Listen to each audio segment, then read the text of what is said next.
कि इधर interest rate गिरा नहीं है और उधर बैंक खाली हो गए, ये बताया जाता है। मैं आपको बताता हूं ये कैसे इम्प्रॉपर जनरलाइजेशन है। एक पर्टिकुलर बैंक में इंटरेस्ट रेट गिराया गया, गौर से सुनिए, एक पर्टिकुलर बैंक में इंटरेस्ट रेट गिराया गया, लोगों ने उस बैंक से पैसे निकाल के दूसरे बैंक में रख दिए,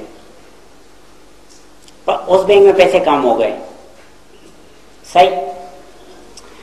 फिर कुछ दिनों बाद एक और बैंक में इंटरेस्ट रेट गिराया गया, उसमें से भी लोगों ने पैसे निकाल के दूसरे बैंक में रख दिए। इससे इन्होंने ये जनरलाइजेशन निकाल ली कि अगर मुल्क के तमाम बैंकों में भी इंटरेस्ट रेट गिरा दिया जाए बैक वक्त तो सबसे पैसा निकल जाएगा। मैं आपकी मदद से बताना चाहता हूं कि यह बात गलत है, आप प्लीज जरा मेरी हेल्प करें। अगर इस वक्त मुल्क के तमाम बैंकों से इंटरेस्ट रेट एकदम से खत्म हो जाए, 0% पे आ जाए, इंटरेस्ट रेट बिल्कुल 0% पे आ जाए, तो आप मुझे बताएं कि आप अपने पैसे के साथ क्या करेंगे। मेरे ख्याल में आप समझ रहे हैं, 4 ऑप्शन है आपके पास। एक है, मैं इसको एक नहीं कह रहा कि एक कौन सा है दूसरा कौन सा है, या आप मुझे बताएंगे कि नंबर 1 आपके ख्याल में कौन सा है, नंबर 2 आपके ख्याल में कौन सा है। बहरहाल एक ऑप्शन है do not save at all. Do not save at all का मतलब यह है कि जितना पैसा आएगा उसी को खा जाऊंगा, ठीक है ना, कल के लिए कुछ नहीं रखूंगा, जितना पैसा आएगा तनख्वाह उसी को खा जाऊंगा, सिंपल एज दैट। एक ऑप्शन ये है। दूसरा ऑप्शन ये है कि सेव एंड इन्वेस्ट। सेव तो करूंगा लेकिन बैंक में नहीं रखूंगा, इन्वेस्ट करूंगा, किसी कारोबार में लगा दूंगा बिलफर्ज। एक और option, save but keep at home. Save तो करूंगा लेकिन घर में तकिए में भर दूंगा, ठीक है ना, या घर में गड़ा खोद के और रात को चौकीदारा खुद करूंगा।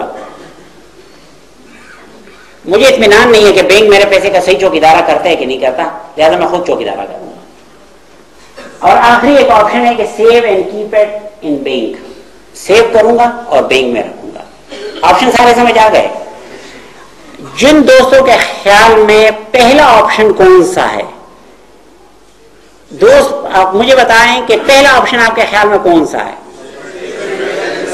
सेव एंड इन्वेस्ट मानते हैं, सही है। सबसे पहला ऑप्शन आपके पास है सेव एंड इन्वेस्ट, ठीक।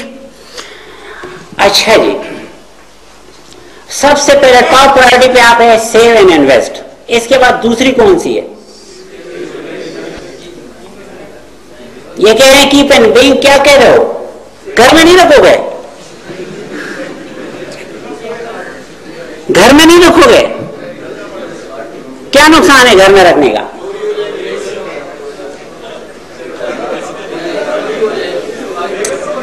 अच्छा जी, बहुत शुक्रिया जी। बहरहाल मेरे ख्याल में हम मुतमईन है इस बात से कि सेव एंड इन्वेस्ट सबसे टॉप पर ऑप्शन है, ठीक। दूसरा ऑप्शन है save and keep in bank, सही है। अगर ये बात बता दी जाए, मैंने कहीं पढ़ा था कि जो पैसा इन्वेस्टेड होता है वो बैंक में होता है। बैंकर कोई मौजूद है, ये सच है गलत है? इन्वेस्टेड मनी कहते हैं बैंक में होती है, सच है? जो मनी इन्वेस्टेड होती है वो कहां होती है? जरा इस सर्कुलेशन को देखिए, इस सर्कुलेशन को जरा देख लीजिए। ये आदमी मुतमईन नहीं है, ठीक है, इसने पैसा बैंक से निकाल दिया, ठीक है। एक दूसरे आदमी को उसने पैसे दे दिए, कोई चीज ले ली। जो थोड़ी देर पहले इस शख्स का मसला था कि मैं इस पैसे के साथ क्या करूं, ये कमा के नहीं दे रहा, अब वो इस शख्स का मसला नहीं रहा, इसका मसला बन गया, सही है।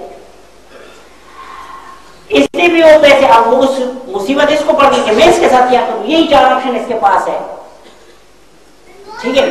इतना तो आप समझ गए कि घर तो लेके नहीं जाते ये कोई भी। ये किसी और के पास चला गया, वो किसी और के पास चला गया। जो आखिरी आदमी था उसके पास इसके सिवा कोई ऑप्शन नहीं कि उसको बैंक ही में रख।